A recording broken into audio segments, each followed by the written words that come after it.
اور لفظوں کا انتخاب بڑا سوچ سمجھ کے، ان کا چناؤ بڑا سوچ سمجھ کے کیا کریں، اور بڑی احتیاط سے ان کا استعمال کیا کریں، کہ ان لفظوں کے ہاتھ نہیں ہوتے لیکن یہ گریبان چاک کر دیتے، ان لفظوں کے پاس ہتھیار نہیں ہوتے، تیر، تلوار، کلہاڑی نہیں ہوتی،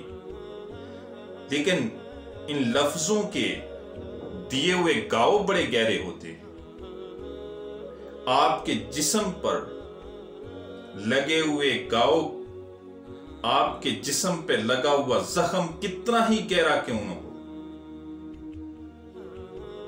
تیر سے، تلوار سے، کلہاڑی سے کتنا ہی گہرا گاؤ کیوں نہ ہو، وہ بھر جاتا ہے۔ وقت کے ساتھ وہ جسم کا گاؤ بھر جاتا ہے، وہ زخم ٹھیک ہو جاتا ہے، لیکن جو الفاظ کے دیے ہوئے گاؤ ہوتے ہیں نا، وہ کبھی بھرتے نہیں ہیں، اس لیے کہ وہ جسم کو گاؤ نہیں دیتے، وہ جسم کو چھلنی نہیں کرتے، وہ دل کو چھلنی کرتے ہیں، وہ سینے کو چھلنی کرتے ہیں۔ آپ کے دو بول کسی کی عزت کو 4 چاند لگا دیتے ہیں،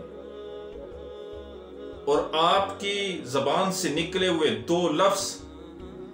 کسی کی عزت کو تار تار کر دیتے ہیں، خاک میں ملا دیتے ہیں۔ آپ کی زبان سے نکلے ہوئے 2 بول کسی کو آپ کا گرویدہ کر دیتے ہیں، اور آپ کی زبان سے نکلے ہوئے 2 بول کسی کو ایسا آپ سے متنفر کریں گے کہ وہ شاید ساری زندگی آپ سے ملنا اور آپ کے پاس بیٹھنا پسند نہ کرے۔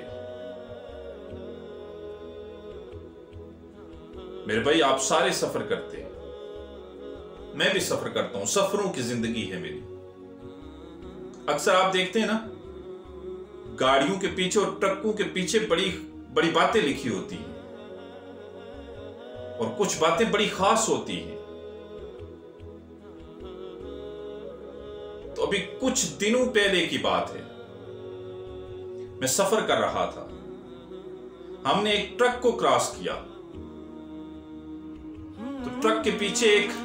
دل بنا ہوا تھا، وہ شاعرانہ دل نہیں ہوتا، وہ دل بنا ہوا تھا، اور اس کے اندر لکھا ہوا تھا دل برائے فروخت، اور نیچے لکھا ہوا تھا قیمت ایک میٹھا بول۔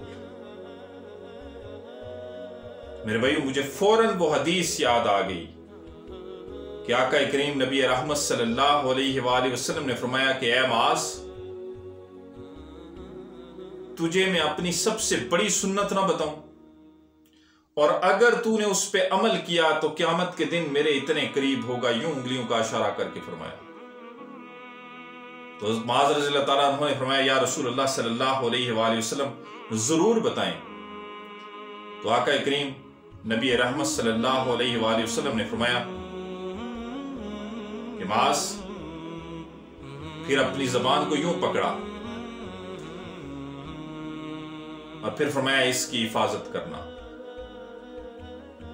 اس سے جو بول نکلیں وہ میٹھے نکلیں۔